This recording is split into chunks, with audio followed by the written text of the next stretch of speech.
Hello. Hello. Good afternoon. Almost said good morning. Good afternoon. I'm hungry. I haven't eaten yet. I know, me too. Well, hopefully we won't hear any stomachs grumbling. I have my AirPods in, so hopefully that'll save everybody's ears. You won't hear my stomach growling, but you might hear my dog in the background. She's a Yeah. little needy right now, but Aw, Yeah, that's okay. it's okay. She pops in too. We'll just say hi. sure. Yeah. I'll let people join a bit. If you're just joining, I mean, feel free to say hi to us in the comments. We love to see names and where you're from. What you- What you do. Yeah, please share. Kelly and I are both here local in Minneapolis, but Isla's joining us from Canada. Yes. You'll hear it in her voice. It's adorable. I don't have that much of an accent, I don't think. You really don't. But you pick up on it a little bit. Yeah, definitely a little bit. Awesome. Well, I can kind of kick off intros. If you're here for the first time on LinkedIn Live, welcome. If you're joining us again after, we've done these for about a year now, so welcome back. My name is Jamie Duong. I am the Senior Marketing Manager here at Celarity. I see we have Megan. Hey, Megan, and Dina from Egan, not too far. I'll let Kelly and Isla introduce themselves. Kelly. Sure. So I am Kelly Gunderson. I have been with Celarity almost 10 years. I'm the client experience director. So started off as a recruiter. So I have talked to all sorts of candidates, candidates that are now hiring managers. And I'm actually on the sales side now. So I work with the hiring managers the most, and just business development, growing their marketing and creative teams. And I absolutely love it. And I'm happy to be here. Awesome. Nice. Yeah. My name's Isla Swanwick. I'm up in Canada on the West Coast, based in Victoria, BC. Super small island. You probably have no idea where that is, but it's beautiful. So I've been at Red Brick for about 3 years, and I'm the people and culture specialist here. So I oversee all the recruitment from our director levels all the way down to our co-ops and our internships. And I help all of our companies at Red Brick. So our Red Brick, which is our parent company, and then our 4 portfolio businesses as well. And I think Nice. most people in Minneapolis would know Lead Pages, right? Yeah. So Lead Pages is one of our portfolio companies, and Red Brick acquired them back in March of 2020. So they've been with us about 3 years now, and it's an amazing time having them with us. Beautiful. Yeah. Nice. Well, thanks for being here, Isla. Kelly's an old pro now, but this is your first, so we're so excited to have you. Yeah. Thank you so much. Yeah. So basically here we are on the brink of, wrapping up the first quarter of 2023. I don't know if everybody's like me, but I kind of expected, walking into this year, maybe bracing for a bit of a crash, certainly a recession. And right, there's certainly sectors that have experienced that, and there's been caution and nervousness that's kind of spread. Lots of hiring freezes, lots of talks about cutting costs, getting efficient, being lean, things like that. So I guess really my first question here is for Isla. Are you seeing the same kind of headlines in Canada that we're seeing here? Yeah, we definitely are. And it's, I feel like we're seeing it almost, every day, every other day, we're seeing people getting laid off, which is super, unfortunately, we never want to see that. But we've been really fortunate at Red Brick to be in a really good spot that we haven't had to do any layoffs. We've been really stable throughout this whole, kind of uncertainty. But it is hard to see, lots of companies up in Canada and in the States, laying off, quite a bit. Yeah. Yeah. I mean, it seems to be pretty prevalent, obviously, even across borders, but then you look at the numbers and they kind of tell a slightly different story. Unemployment has fallen, which can kind of partially be explained by those who have been laid off, particularly in the tech industries. Either were able to find new work or, severance is kind of delaying their eligibility. But even still, I'm also seeing numbers that there are, millions, like 11 million job openings, I think, which is kind of roughly translating into almost 2 openings for every unemployed person. That's obviously across industries. Yeah, and it's not really accounting for people who are currently employed and looking. But curious, Kelly, maybe I'll start with you on this one. Are you still seeing people hiring a lot? Are you still seeing people moving, or are they more staying put? Yeah, so hiring is absolutely still happening. I mean, I am working with hiring managers right now that need people. The scope though, so the type of people that they're looking for are a little different. I'm definitely seeing, and I might be jumping ahead a little bit, but I'm seeing a lot of more junior to mid-level hires and wants, rather than the senior level C-suite, and a lot of those people are now unemployed looking for their next job. So it's shifted a little bit, but people are still hiring. People are still moving jobs, but it's a lot quieter. So we were just talking about the Great Resignation and how I was a big part of that panel. However long ago, it feels like yesterday, but it was a while ago now. Yeah. Um, but people are still moving jobs. It's just a little bit quiet, and it's not as big of an uproar, and teams and hiring managers that I'm working directly with aren't panicking as much because of all these layoffs, and everything's kind of working out, and the panic is understandable, but and just the worry, but I also think that this is normal, and we've seen it. I've been in this industry for almost 10 years, and the ups and downs are super normal, and it'll swing back. And I come from more of that marketing creative background, and the marketing is usually the first to go when you're talking budgets, but then it's the first to come back. And so I'm not worried. I see a lot of amazing changes happening and people falling into the right spot. Nice. Nice. Either are you kind of seeing, I know you're in a slightly different industry, or you're kind of maybe a little bit more broader. You're seeing a bunch of different industries, but curious what your take is. Yeah, I would say definitely we're looking at more like I would say mid to senior level positions that we're kind of focusing on, especially in I would say more like developer positions.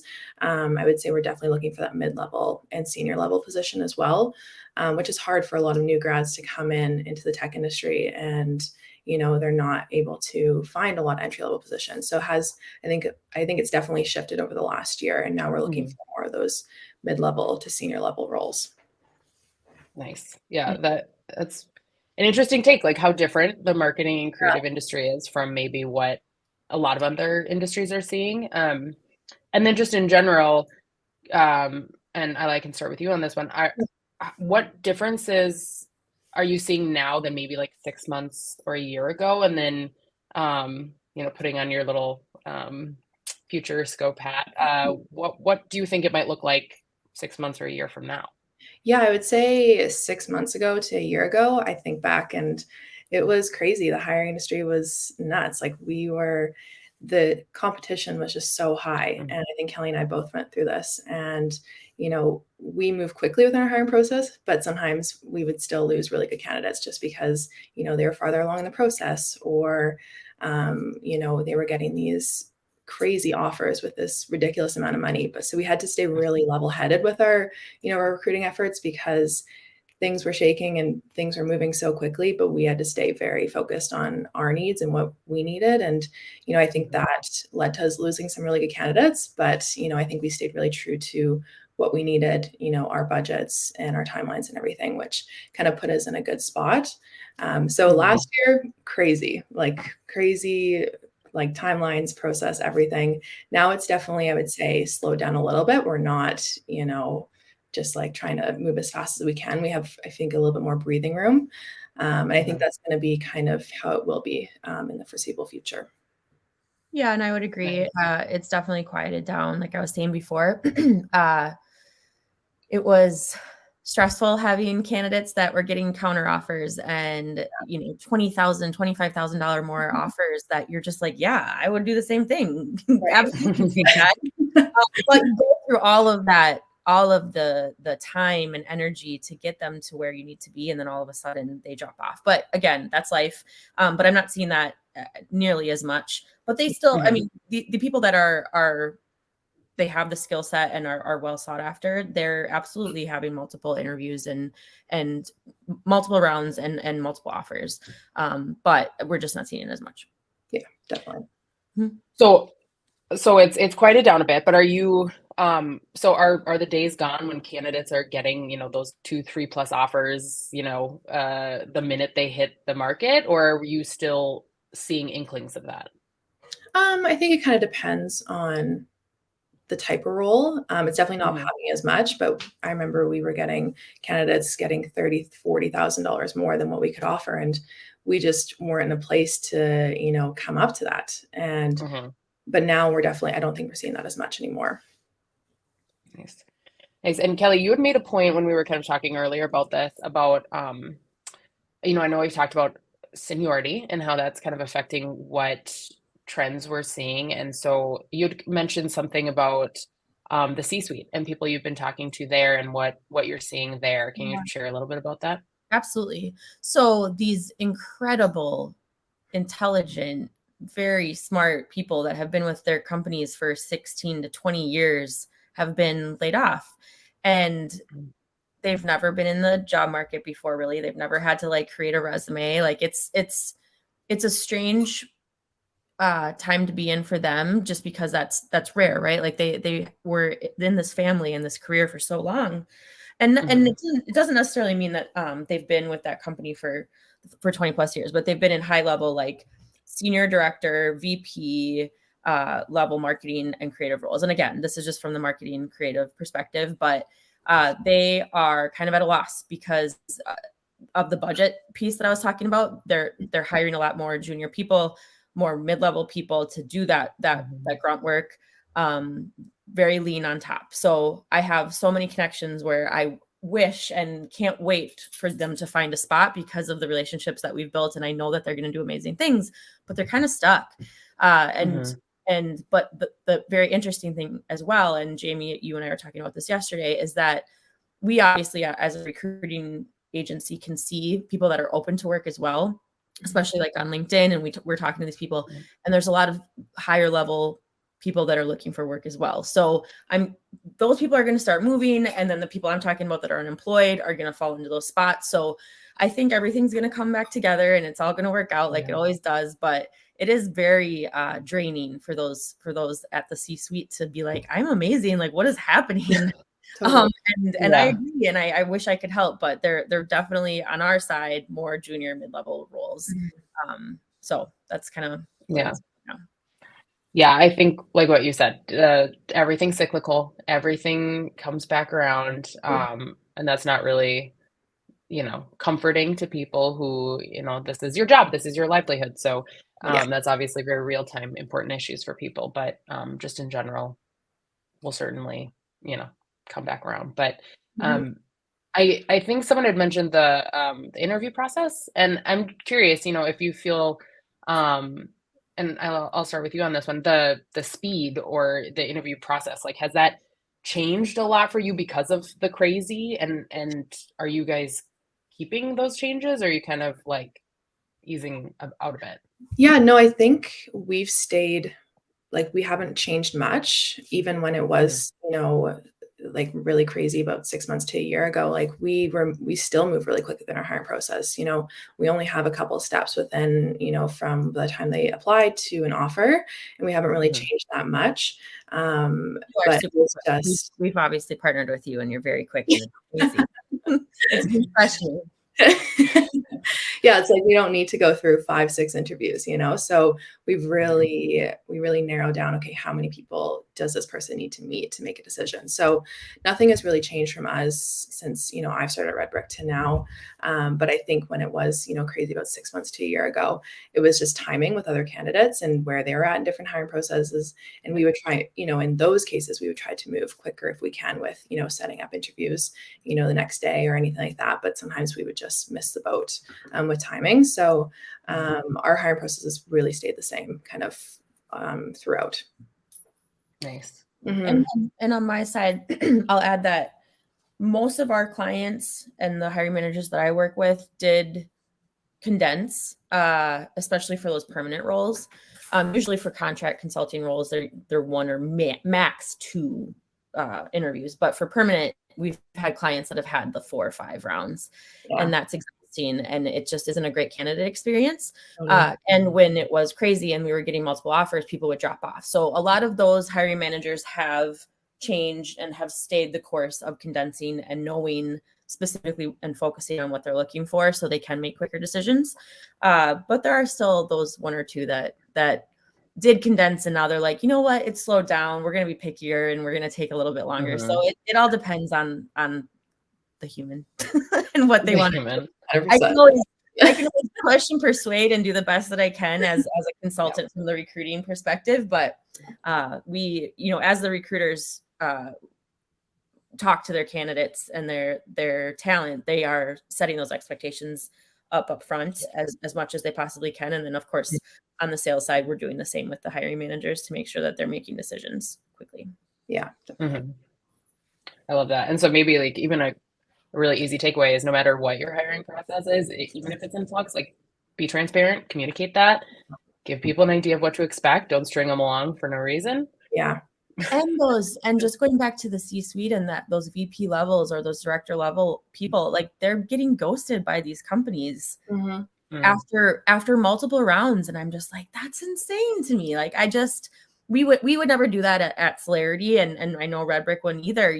These people deserve, whether you're junior or high level, deserve some sort of communication and feedback, whether it's just a straight up, no, we're moving on with other candidates, or just something, and they're literally not getting any responses. Yeah, that's like a huge thing. Like I really make sure that I do, even if we have multiple roles open or there's, hundreds of candidates, like I'm always very diligent about letting the candidate know, like if I interview them, okay, this is our hiring process, this is what to expect. And I'll let you know within the next couple of days, even if you aren't moving forward or not. Like it's just, you need to know you're not sitting in limbo. And even after we finish and we hire someone for this role, I go back through all the candidates that applied and send them regrets, because then they actually know what happened. And so many candidates are thankful for that. And actually like, oh, you actually acknowledged me and my application. And I think they really appreciate that in the long term. They do. Right? Yeah. Most of us, I would say, have been on that side of the hiring, process. And if you haven't, you probably will be one day. So just remember there's a human on the other side. Be respectful, be kind, and, they'll do it back to you. Yeah, exactly. What are you guys, kind of to pivot a little on the salary front? I know that there's been a lot of growth there, sometimes unfortunately alongside inflation, but have you seen, or are you seeing salaries still rising, or are they kind of plateauing? Kelly, maybe I'll start with you on this one. Sure. They're not as high as they were. Candidates can't really be asking for that $25,000, $30,000+ bump, as they can, but it's a little bit harder. And coming from the Celarity side of things, a lot of our clients, going back to that budget piece and making things lean, they're not as flexible with that max salary as they used to be. If they're looking for somebody at 100,000, that is their max. Like we can't even send people over at 105 anymore, where before we were like, well, hey, these people are at 125, do you still want to see them? And they were like, absolutely, we want to see them. And they're not anymore. So it's changed. Absolutely. Yeah. Yeah, kind of for us too, like we are definitely looking at budgets and everything, and making sure we're still in line. And when we're posting jobs, like we do a lot of market research to make sure we can create that salary band for that role, and figure out, okay, what's our bottom, what's our top, and then we kind of go from that research and build out that benchmark, and can kind of fall in between that. So we stay really in line with what the market is, and try to have as much flexibility as we can. So that's kind of how we kind of go with that. I'm seeing a lot more equity among positions as well, whether it's gender focused or just skill based, age focused. A lot of hiring managers are being more mindful of that, because people are talking more about their salaries. It's more common to say, hey, you're making that. Wait, I've been here 10 years longer than you and you're making more money than me. Like that doesn't add up. So the hiring managers are or the teams, the leadership teams are making sure and righting those wrongs. Some are, not all of them, but some of them are. So it's nice to see that. It's also a very refreshing feeling, and it just feels good. Yeah. Yeah. I love that. And I think I'd read somewhere, I think in SHRM, the Society for Human Resources Management, that kind of alongside that, like pay equity or pay transparency, that if you're posting your salary range on your job posting, something like 80 to 82%, like more people would be willing to apply for that job. So people just, I mean, we've said it over and over again, but like that transparency is so key, that communication is so key. Yeah. And people are so comfortable talking about their salaries now, which I love. Yeah. And it really does further that equity, hopefully, you know, diversity and inclusion and all that. So I think that is an incredible advancement. And as a recruiter brain, I at first was like, no, I don't think that's a good idea to pay salaries, because of course somebody's going to see the high range and be like, well, I want the high range. But for that, right? They're always going to go in the max. I mean, start high, right? Of course. Like I'm in sales. Like that's what you do. But you know, there's thought and strategy behind that. So if somebody's coming in at the highest range, but they only have 2 years of experience and asking for 5, like you can give that, like, hey, you're not coming in at the highest, but we're going to put you at the middle, and here's the reason why. So I think if as long as you're smart about it and transparent, like I do love it now, but at first I was very against it. So I love that. Yeah, I was kind of opposite. Like I've always wanted people to post, salary ranges, because then I think it really weeds out people when they're applying. They're like, I want 80, but this company's only on for 65. So I think it makes people more selective too when applying, because it's even a salary range that they're wanting, right? Totally makes sense. Well, yeah, and on the hiring side, like, can you imagine if you invested all this time in a candidate and you get to that, like, okay, like, show you my cards, I'll show you, that, and it's just so different that you're like, well, I wasted, both people wasted time, It's still happening. We like when I'm interviewing, because I interview candidates first before like our hiring managers and anybody else in the teams. I talk about that right away in the first interview. Like, what are your salary expectations for this role? Because we don't want you, like, if you're here and we're here and we can't, we're not on the same page, it's not worth us moving forward. And that's happened a few times where candidates want way more than what we can. And, it's good to talk about it right away before, our hiring managers meet these people and we're excited. And, it sets us up properly kind of moving forward. I love that. We actually had a question. I'm sorry if I'm mispronouncing your name, but Keely wanted to know your guys' thoughts on the laborious interview processes. So like interviews, presentations, projects, things like that. Like, are you still seeing that? Is that here to stay, or is that kind of going away? Or what are your personal thoughts on that? Maybe Kelly, I can start with you. I think it's I think her name's Kelly too. It's just a really cool Kelly. way to spell it. Oh. Maybe, I don't know. Tell us if we're wrong, Kelly. But okay, so what are your thoughts? So we've had clients before that have asked, like a copywriter position, for example. They've asked for them to do a writing sample or a project, and they're paid for it. So I think that makes sense. But when they're not paid for it, and then that is used, and then they're like, no, we're not really interested in you. That's messed up. Their presentations, I think it all depends on the role, right? So if you're like an account director looking for a job, and usually the end is a presentation to the leadership team or who you'll be working with, because you're going to be working with the clients. It's super important. So I think that makes a ton of sense. So it's very discretionary on which position you're applying for. Same with like a designer, there's testing and things, or developer in Isla's case, there's specific tests that, you can say you can do this, but we need to see it. So that makes sense as well. But as long as it's condensed and quick and the expectation is set up front, absolutely, I think it's a great idea.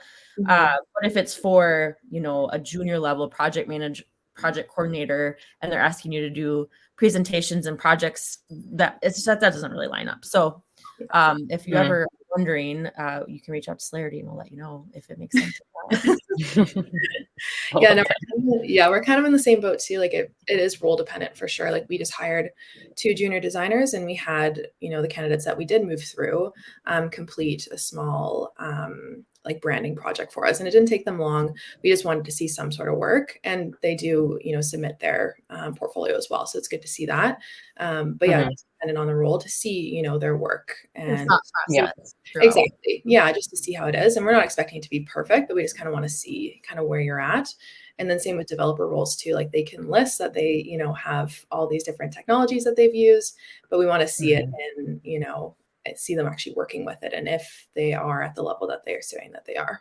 You can talk the talk, but we need to see Yeah, exactly. So it's not for every role, but it's definitely for the roles that, are needed for that.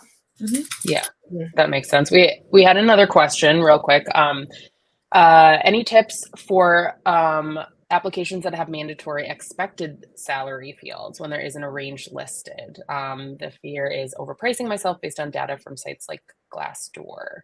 I'll just do a bit of a plug for Celarity here. We actually have a salary report. It's for both our hiring managers to kind of understand what sort of range that they should be pricing a job at, but also for candidates. If you're curious, what a certain role with a certain amount of experience in a certain geography might make, that's something that we have access to and are happy to, talk to you about it. But I don't know, Kelly, Isla, you guys have any thoughts on that? Yeah. So it kind of depends on how the question's being asked in the application, right? So if there's room to like write something and explain or give a range, but it's those ones where it's like one number, give it to me now, what is it? Those are the hard ones. But if it's a commission role or you're talking like full package, there's so much more that goes into that than just money. Or your base salary. So if you can somehow explain like, hey, this is what I'm used to as a base, but this is what my full package is, or not even say what the full package is. And I'd like to know more about the job before I, answer this question. So sometimes you can get around it.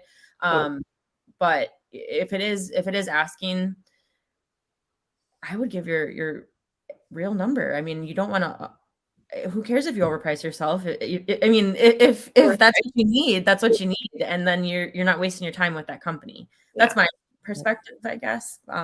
Definitely. Yeah, it's kind of like our hiring process as well. Like when someone applies through Red Brick, they can put their desired pay. They don't have to, but it's an option. And a lot of people put, a range and then say like they're flexible based on, full package and stuff like that. So, kind of making it flexible just in case.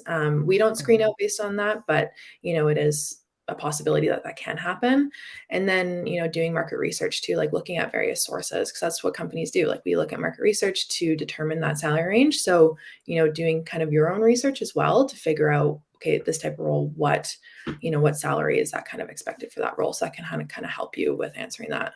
Yeah. And I would recommend, especially Erin, I think is the one. Yeah. Erin asked the question. Erin, if you have further questions on that and you want to dive a little bit deeper, I would hook up with a recruiter, whether it's Celarity or not. We would love to help you and kind of give you an idea of where you need to be depending on what role you're looking for. That's a great point. Yeah, so we're a little over on time. So I will ask if either of you have any final thoughts before we wrap up. I know we've covered a lot. So any final thoughts you want to leave the people with? Go ahead, Isla. No, I think I'm good. We covered a ton. I know we went over time, but I had a blast. So this was great. And I'm just glad to be here. So nice. Is that Darby is that market is going to be great. He's so cute. Soon. And everybody will find their dream jobs very, very soon. Well, thanks, Darby. I mean, I really can't beat that. So thank you everyone for all your questions. Feel free to ask more. We'll comment back and or reach out. I'm going to pop up our emails that you can feel free to reach out to us. But thank you so much for joining. And thank you, Isla. Thank you, Kelly. I'll see you guys later. Bye. Bye.